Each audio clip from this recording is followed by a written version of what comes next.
모닝 인사이트 시간입니다. 이 시각 항상 전문가님들의 이런 또 인사이트를 한번 얻어보는 그런 시각인데요. 매주 요일마다 다르게 진행되고 있습니다.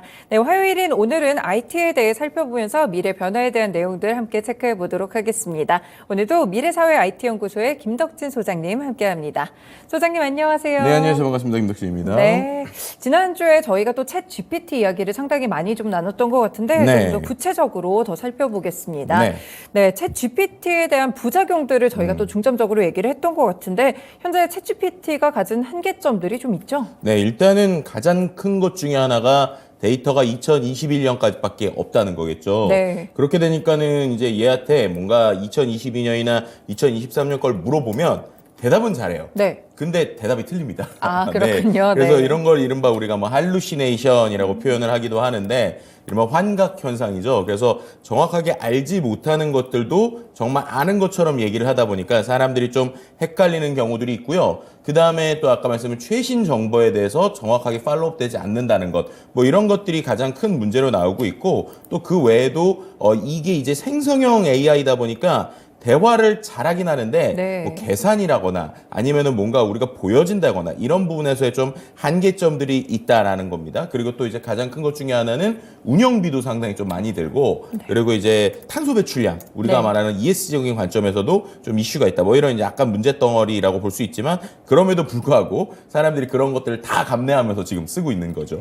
네, 그렇군요. 정보의 뭐 업데이트에 대한 문제들도 좀 있는 것 같고요. 운영비라든지 뭐 조금은 더 나아가서 환경 문제까지도 발생을 하는데 그런데 그런 한계점들을 보완할 수 있는 방법은 없을까요? 네, 그래서 지금 이게 사람들이 처음에 생각할 땐 GPT 자체가 업그레이드돼서 보완될 거다라는 얘기를 했는데 오히려 그것보다는 GPT라고 하는 오픈 AI에 투자한 네. 마이크로소프트가 내놓은 빙챗이라고 하는 것이 그것을 좀 극복하는 모습을 보여주고 있고요. 네. 또 두 번째로 지금 GPT 자체에 다른 서비스들이 탑재된 어떤 이제 플러그인이라고 하는 이 두 가지 형태를 갖고 극복해내는 모습을 조금씩 보여주고 있다. 뭐 이렇게 설명드릴 수 있을 것 같습니다. 네, 빙챗을 언급을 주셨는데 마이크로소프트사가 그러면 오픈 AI사랑 무슨 관계가 좀 있나요? 네, 그러니까 빙챗이라고 하는 거는 말씀드린 것처럼 bing.com이라고 하는 마이크로소프트의 이 검색 사이트가 있습니다. 네. 그 검색 사이트에 챗 GPT가 붙은 거라고 생각하시면 될 것 같은데요. 그러니까 엔진을 껴다 붙인 거죠. 그럼 도대체 어떤 관계길래 이렇게 엔진을 갖다 붙일 수 있느냐?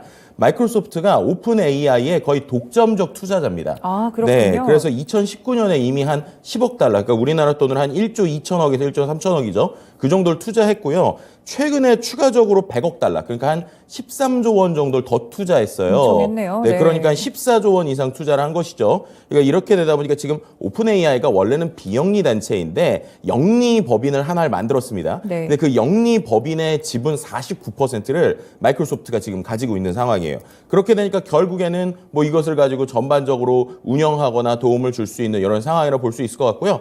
약간 투자의 특징적인 것들이 있어서 마이크로소프트 마음대로 뭔가를 다 할 수는 없습니다. 근데 그럼에도 불구하고 이러한 말씀드렸던 오픈 AI가 만든 기술들을 본인들의 프로덕트, 프로그램이나 서비스에 막 붙일 수 있는 이런 상황은 됐다. 뭐 이렇게 설명드릴 수 있을 것 같고요. 네. 또 그렇게 되면서 이 두 회사가 같이 제휴하면서 마이크로소프트 입장에서 또 좋은 것 중에 하나는 마이크로소프트가 가지고 있는 클라우드가 있잖아요. 애저라고 하는 클라우드가 있는데 네. 이 애저라고 하는 클라우드가 GPT를 거의 독점적으로 사용하는 계약을 맺었기 때문에 사람들이 이 챗GPT를 많이 쓸수록 마이크로소프트의 애저도 또 이제 계속적으로 매출이 늘어나는 이런 구조까지 만들어졌다. 이렇게 설명드릴 수 있을 것 같습니다. 네, 마이크로소프트가 투자를 참 잘했네요. 아무래도 네, 이제 그러니까요. 투자도 좀 대박을 쳤다 뭐 이런 기사들이 나오고 있는 것 같은데 그래서 챗 GPT 엔진을 완전 좀 독점적으로 쓸 수가 있는 것 같아요. 네. 그럼 이 빙챗 좀 써보고 싶은데 네. 조건들이 있을까요? 네, 이제 빙챗 그럼 한번 써보고 싶다 하시는데 왜 안 되지 하시는 분들이 네. 꽤 많을 거예요. 왜냐하면 이게 조건들이 몇 개 있습니다. 첫 번째는 브라우저인데요. 네. 우리가 보통 인터넷 요즘 뭘로 쓰세요? 브라우저? 저는 크롬이요. 그죠. 네. 대부분 분들이 아마 크롬을 쓰실 거예요. 네. 근데 크롬에서는 이게 안 되고요. 엣지 브라우저에서만 됩니다. 아, 그렇군요. 네, 그러니까 엣지 브라우저가 마이크로소프트에서 만든 거잖아요. 네. 원래 우리가 잠깐 예전에 생각을 해보면 브라우저를 다 익스플로러, 인터넷 익스플로러를 썼었는데 어느 순간 이제 우리가 크롬으로 다 넘어왔었죠. 근데 크롬 구글 거잖아요. 네. 근데 이 빙챗을 쓰기 위해서는 일단은 엣지 브라우저, 그러니까 마이크로소프트의 브라우저를 써야 됩니다. 그리고 또 그 다음에 이 빙챗을 실행을 하려면 채팅이라고 하는 메뉴를 들어간 다음에 베타 서비스 신청하기 이런 게 있어요. 네. 신청을 하게 되면 또 어떤 화면이 뜨냐면 마이크로소프트 계정으로 로그인을 하라 이런 화면이 뜹니다. 그렇군요. 예, 그러니까 무슨 말이냐? 마이크로소프트 계정을 만들라는 얘기죠. 마이크로소프트 계정을 만들면 자연스럽게 마이크로소프트의 이메일을 쓰게 되는데요. 네. 즉 이제 지메일, 그러니까 구글의 메일이 아니라 마이크로소프트의 이메일을 써라. 뭐 이렇게 얘기 나오는 거죠. 이 두 개의 조건을 충족해야지만 빙챗을 쓸 수 있습니다. 즉 구글 쓰지 말라고 이런 거죠. 네, 그러니까 이제 빙챗을 통해서 어느 정도 좀 점유율을 가져오려고 이렇게 마이크로소프트가 여러 가지 어떻게 보면 좀 우회적인 전략들을 잘 짜고 네. 있는 것 같은데 네. 이렇게 좀 그럼 구글에서 좀 가져오려는 거죠, 파일을? 네, 맞습니다. 네. 이게 그게 그럴 수밖에 없는 게요. 네. 이른바 이제 우리가 빅테크라고 했을 때 과거의 PC 시대에서는 마이크로소프트의 점유율이 엄청났죠. 근데 이게 모바일로 넘어오면서 거의 구글 독점 시대가 됐단 말이에요. 특히나 검색 점유율을 생각을 해보면 거의 지금 구글이 가지고 있는 검색 점유율이 거의 93%. 네. 거의 뭐 독점입니다. 마이크로소프트의 빙은 겨우 3%예요. 근데 2등이거든요. 근데 놀라운 건 1%의 점유율만 가져오면 광고 매출이 약 2조에서 3조 정도입니다. 엄청나네요. 네, 그러니까 아까 제가 말씀드린 대로 오픈 AI에 마이크로소프트가 한 13조 정도 투자했다고 그랬잖아요. 네. 근데 지금 3%인 검색 점유율 4%만 더 가져와서 7%만 되면 3, 40이니까 거의 12조 원이죠. 네. 그러면은 10% 만약에 마이크로소프트가 10%의 점유율이 돼서 7% 높이면 3, 7에 21이니까 21조 원. 그러니까 본인들이 투자한 것들을 이제 뽑고도 남는 검색 점유율만으로도 이렇게 뽑고도 남는 부분입니다. 그렇기 때문에 이 엄청난 검색 시장을 본인들이 계속 차지하려는. 그럼 이들 입장에서는 솔직히 손해볼 게 없죠. 왜냐면 3%밖에 안 되니까 1%만 가져도 우리는 정말 많은 점유율을 가져왔네인데 반대로 얘기하면 구글 입장에서는 네. 1%만 뺏겨도 거의 3조 원 손해죠. 정도가 예. 손해니까 이게 엄청난 거죠. 그렇기 때문에 그런 의미에서 지금 구글은 계속적으로 코드레드를 발령했다 이런 얘기가 나오는 게 결국에는 이 챗 GPT 때문에 뭔가 사람들이 검색을 안 쓰겠다가 아니라 네. 원래 그 이면을 보면 결국 검색 시장이 마이크로소프트가 이렇게 합쳐지면서 본인들의 검색 시장을 가져갈 수 있다라고 하는 이런 불안감 때문이라고 보시면 될 것 같고요. 그래서 결국에는 마이크로소프트가 이런 오픈 AI의 초고대 AI를 활용해서 그래서 네. 글로벌 IT 산업 좀 패권 가져오려는 것이 아니냐 이런 얘기들이 좀 계속 나오고 있는 상황입니다.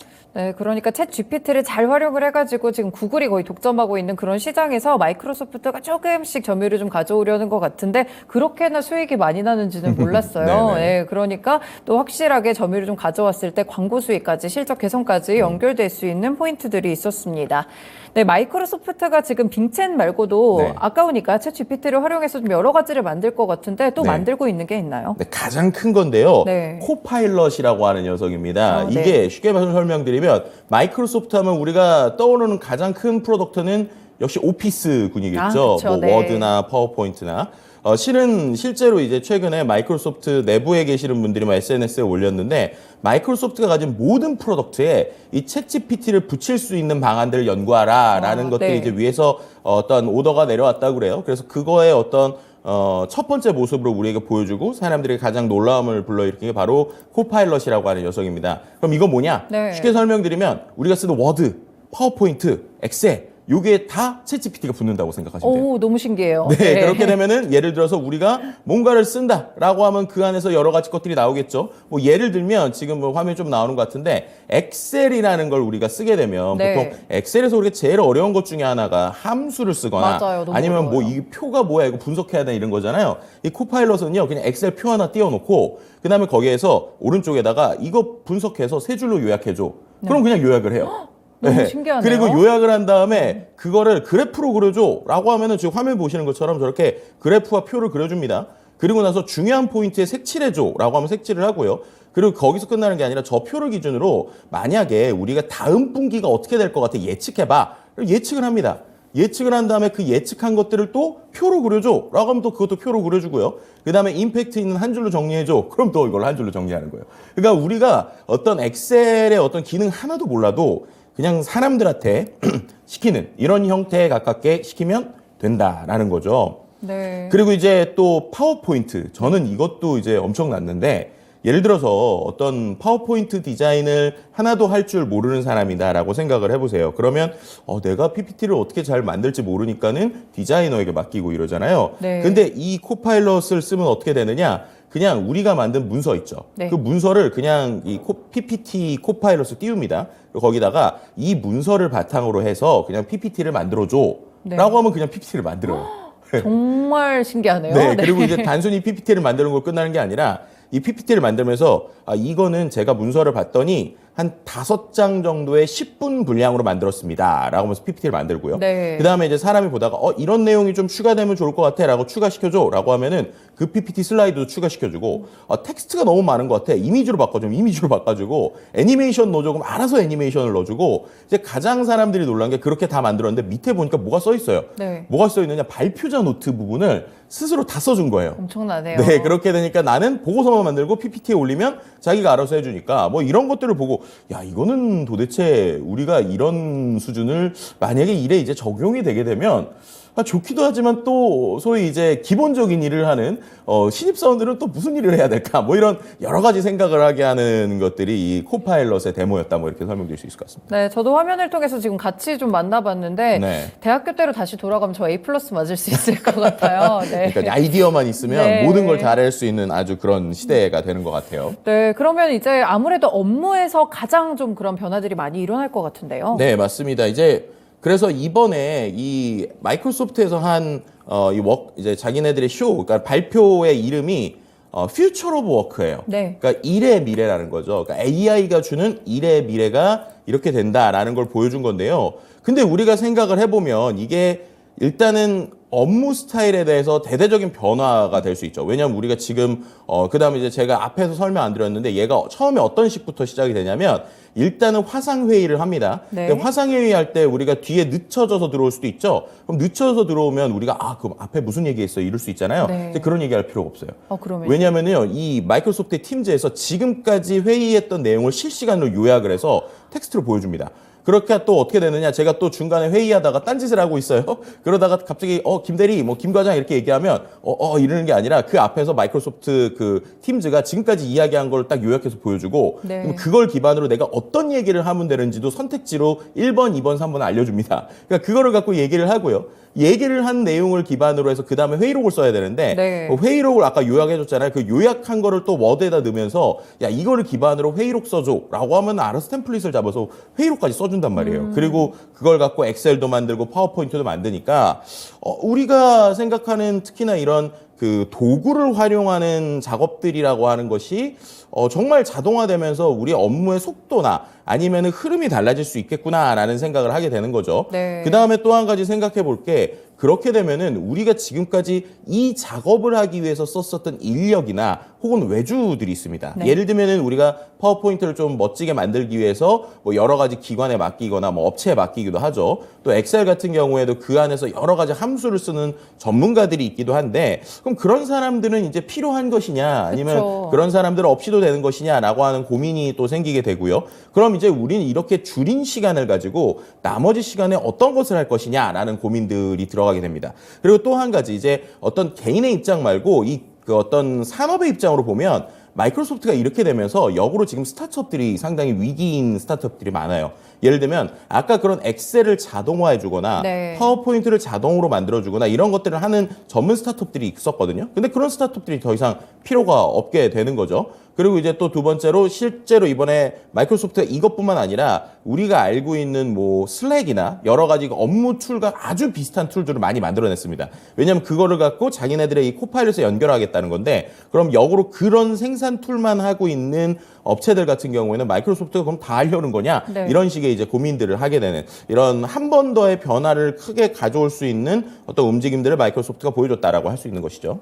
네, 챗GPT에 대한 이야기들을 계속 좀 하고 있는데 확실히 변화에 따른 그런 결과들이 또 달라지는 그런 양상들이 있는 것 같습니다. 그렇다면 이제 저희가 계속 좀 얘기를 했던 챗GPT에 대한 한계점, 이 네. 부분에 대해서 챗GPT 자체적으로도 좀 보완하는 서비스들이 있다고요? 네, 맞습니다. 그게 바로 챗GPT 플러그인이라고 하는 네. 건데요. 지금 챗GPT 자체가 할 수 있는 것들이 약하다 보니까 잘하는 것들을 외부에서 끌어와서 그거를 붙여서 이 안에서 해결을 하는 거예요. 예를 들면은 검색을 할 때 2021년까지밖에 정보가 챗GPT에 없으니까 네. 뭔가 검색을 이 안에서 할 때 플러그인이라는 걸 붙이게 되면 외부 검색 정보를 가져와서 붙이는 형태가 되는 거죠. 혹은 뭐 예를 들면 얘가 계산을 잘 못하는데 계산을 잘하는 인공지능을 그 밖에서 붙여서 결과를 갖춰서 붙이는 이런 방식. 또 뭐 여행을 할 때 여행에 있는 여러 가지 여행 계획을 짜달라고 그러면 본인은 지금 이 챗GPT 안에서 그냥 소설을 쓰거든요. 여행 계획이 네. 아니라. 그러면 그 여행 계획을 잘 만들어주는 외부 사이트에 있는 내용을 외부에서 가져와서 붙이는 방식이에요. 그렇게 되면 이 안에서 여러 가지 것들을 저는 그냥 명령을 뭐 예를 들면 쇼핑몰에서 물건 사고 여행 계획 짜주고 그거 갖고 티켓팅 해줘라고 하면 이 안에서 알아서 그런 앱들을 딱딱딱 붙여서 저는 그냥 결과만 받아보지만 안에서는 여러 가지 앱들이 동작하는 뭐 이런 형태들이 플러그인의 형태다라고 설명드릴 수 있을 것 같습니다. 그럼 플러그인이 약간 앱스토어 같은 역할을 하는 건가요? 네, 궁극적으로는 앱스토어 같은 역할을 할 수 있을 것 같고요. 그래서 지금은 이제 일반인들에게 보여지지 않는데 이게 정말로 제대로 보여지게 되면 정말로 이 앱스토어가 처음 생겼을 때 아이폰이 기계뿐만 아니라 결국 앱스토어 때문에 잘 된 거잖아요. 네. 이제 그런 형태들을 우리가 볼 수 있는 것이 아니냐라고 기대하고 있고 챗GPT가 이게 제대로 되면 정말 게임 체인저가 될 수 있다라고 얘기가 나오고 있습니다. 실제로 아직 베타 서비스고 많은 사람이 열리지 않았는데도 많은 스타트업들이 이미 지금 자체적으로 이런 플러그인을 만들고 있거든요. 네. 그래서 향후 어떻게 될지 좀 기대하고 지켜볼 필요가 있을 것 같습니다. 네, 이렇게 오늘 챗 GPT부터 플러그인까지 심화된 내용들을 함께 좀 들여다봤습니다. 지난주에 이어서 정말 인사이트가 많이 넓어졌다는 그런 생각이 드는 것 같네요. 네, 소장님과는 여기서 인사드리겠습니다. 고맙습니다. 네, 감사합니다. 네, 이렇게 마켓 인사이트 시간 미래사회 IT연구소의 김덕진 소장님과 함께 했습니다. 네, 오늘 한국은행 금융통화위원회가 열리게 되죠. 이제 금리 동결에 좀 무게를 두고 있다고 하는데 여기에 대한 변화도 살펴보시고요. 또 한미의 이 금리 차가 또 최대치까지 올라갈 수 있다고 하니까 동결 이후에 수급적인 부분들까지 함께 살펴두시면 좋을 것 같습니다. 지금까지 다양한 투자 판단에 도움이 되는 말씀들 전해드렸는데요. 특정 종목의 상승과 하락을 보장하지는 않습니다. 모닝쇼 여기서 마치겠습니다. 오늘도 성공 투자하세요. 고맙습니다.